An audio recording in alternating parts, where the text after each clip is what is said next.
This just forced their hand. Mets trade incoming? Very, very possible. AJ Minter is hurt, and I want to follow up on my last video by saying that Kyle Finnegan very well now could be on his way to Flushing, something that I said 4 days ago after I looked at a Bleacher Report update, and now I think it's more realistic than ever that Finnegan comes over from the division rival Washington Nationals to Flushing.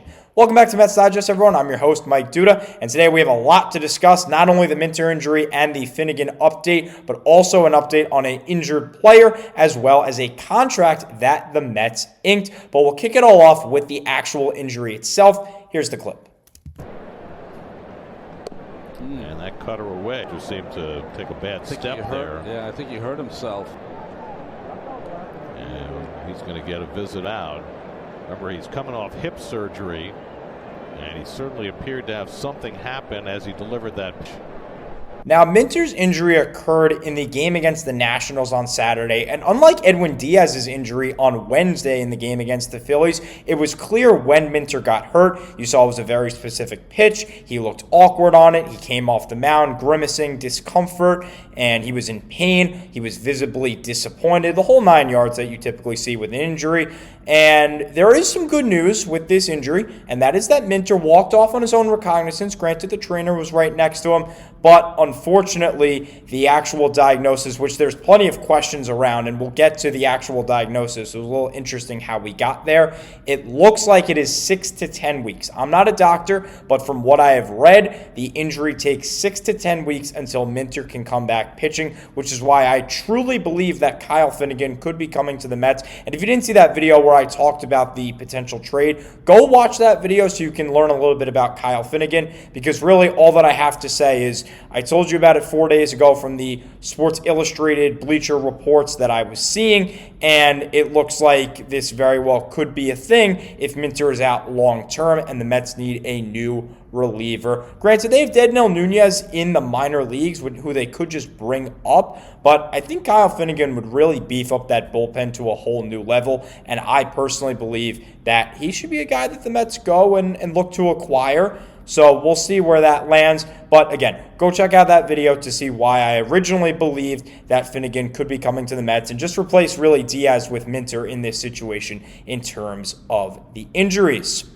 Now, in terms of what people are saying, according to Paige Leckey of MLB.com, Minter said that he felt the issue in his triceps, an injury he had never dealt with before, but after seeing trainers post-game, it was determined Minter's injury was a left lat strain, not his triceps. Now, your lat is over by your rib cage.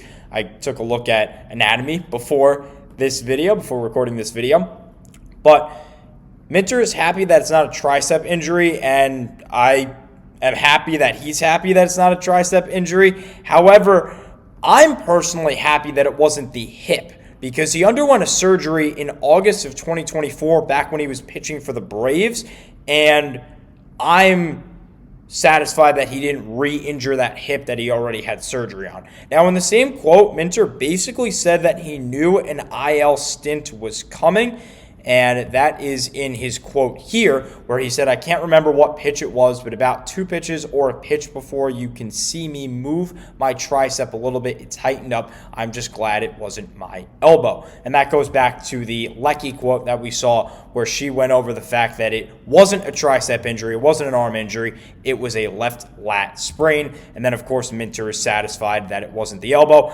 I'm happy that it wasn't the hip, and that is where we currently stand in terms of the injury. There was a pregame MRI on Sunday, but it's hard to tell if there is going to be results, because the way that I've been looking at all of these sources really hasn't said anything about MRI results.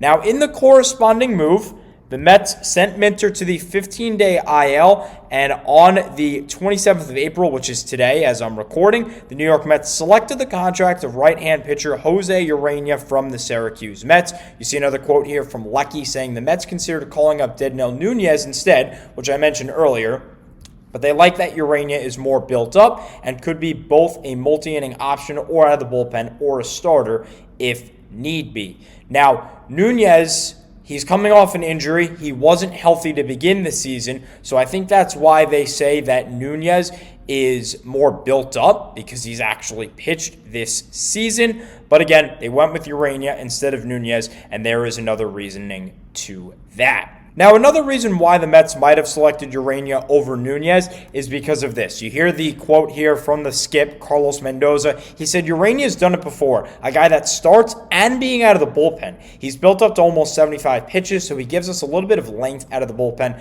Not only that, but Mendy said that they're a few days away, the team's a few days away from making a decision on Urena possibly making a start as a sixth starter. So again, that's why they went with Urena over Dednil Nunez, who has solidified himself as a good bullpen option, but he's limited as to what a normal relief pitcher would be limited to. He doesn't have that capability to go long like a starter. Now, the last thing I want to talk about with this injury to Minter is a quote that I saw that I just really like. I think Minter is a well-spoken guy, and again, this is what you're going to see from most players. They're obviously going to be frustrated with injuries. They're going to be upset that they're not helping a team at the moment that's winning, and they're going to want to help as soon as possible. But this quote just really stood out to me, and I really liked it, so I wanted to share it here. It's super frustrating. I was happy with the way the ball is coming out, and obviously the team's off to a great start. And just, you never want to miss time and being away from your teammates, especially when the season's going great. But my job now is to get this thing fixed, and I'm fully confident that I'll come back and continue to help this team. Now, what Minter was referring to in the first half of the quote, where he was talking about the ball coming out well, is how good he has done this year. So far, he's made 13 appearances,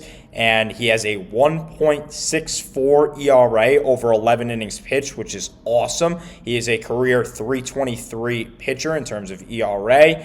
He looked really good in 2020 with an 0.83 ERA and 21 2/3, and he looked good again last year with a 2.62 and 34 1/3. But Minter has just looked next level so far this year, which is again why it's so frustrating that he is on the IL and why he personally is upset to be on that 15-day IL. Now, who are the Mets getting in Jose Urena? I've gone over this in a couple of videos because there's been some tweaks to the pitching staff, particularly the bullpen, and there's been some question marks about, hey, are we bringing up this guy or bringing up that guy? You guys have probably seen this before. Here's Jose Urena's career stats: a career 4.76 ERA with an 8-14 record, and last year he posted a 3.80 ERA and a 5-8 record with the Texas Rangers. Here are his current minor league stats. He's 0-1 with a 2.89 ERA in 3 starts, 9 1/3, 8 Ks, and a 139 whip. So he's looked really good in AAA Syracuse,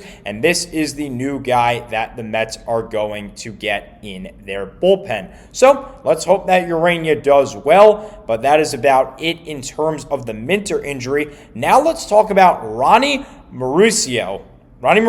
I always mess up that name, but here we go with Ronnie Mauricio, a top prospect for the New York Mets. He began a rehab assignment with Low A Port St. Lucie New York Mets after he tore his ACL during winter ball in the 2023 season after that season concluded, and it required a second procedure to remove some scar tissue in late August of last year, and then he dealt with inflammation after stalling his recovery. So a lot of poor injury news revolving Mauricio, but we have a great update here, and that he's finally back on the field. He's rehabbing, he's playing games. Now, the Mets roster is really pretty much set, and they're pretty stacked right now, so I don't see a spot for him on this 2025 team, but September call-ups are a thing. He should be healthy by then, considering it's mid-April right now. So hopefully he can get healthy and he can prove to be good enough to make the September call-up rosters, but only time will tell. Just because he's a big prospect, I wanted to mention that. And again, going back to the bullpen, Brooks Raley is back. He is back on a 1-year deal with a team option for 2026. His doctors believe that he can begin throwing in rehab games in June of this year. So the Mets might get Brooks Raley back with their bullpen, who is just awesome last year. He would be a great player to continue to have in this dominant bullpen. And if he can come back, past the All-Star break, past the deadline, around that August-September area, I think that would be even more incredible for this Mets team that has looked so good. Now, the last thing that I want to talk about today is some comments. I really appreciate all of you that commented on my last video. It did really well with the potential trade of Kyle Finnegan, and I want to respond to some of these comments that I really enjoyed. Now, the first couple of comments here, Diaz scares me when he comes in games. Couldn't agree more. He is a stressful pitcher because he walks so many batters. He throws a lot of balls, and he just looks nervous all the time. So I completely agree with you, Gonzalo, that Diaz is just someone that scares me. Another comment that we have here is, luckily Diaz is not hurt, just a cramp. Hopefully he gets back in a groove. Again, couldn't agree more there. I'm happy that the Mets escaped an injury with their star closer, that they're paying a lot of money, even though he really hasn't pitched like it. However, 7 of 7 for save opportunities so far. Can't complain about that, but that is where we're at with Edwin. And then Gonzalo also commented and said, get him in terms of Kyle Finnegan. I like the move. I think I've shown now in my past 2 videos that I like the potential move of getting Finnegan. So hopefully they do. I think he'd be a great addition to this Met bullpen as a solid right-hander, even if he's not used in the closer role, even if he's used as a 7th inning guy or maybe an 8th inning guy. Now, another comment here is, by the way, any relation to Lucas? Oh, unfortunately not. You know, I like to tell people that he's my cousin, a distinct cousin, distinct relative, but no. He is not related to me, unfortunately. One of my favorites, though. I absolutely loved Lucas Duda growing up. That 2015 World Series, he didn't play that well in the postseason, but just around that time. I was growing up as a kid, too, so it was awesome to see his name on the back of his jersey and like, hey, that's my last name, too. Another comment here, who would be the prospects?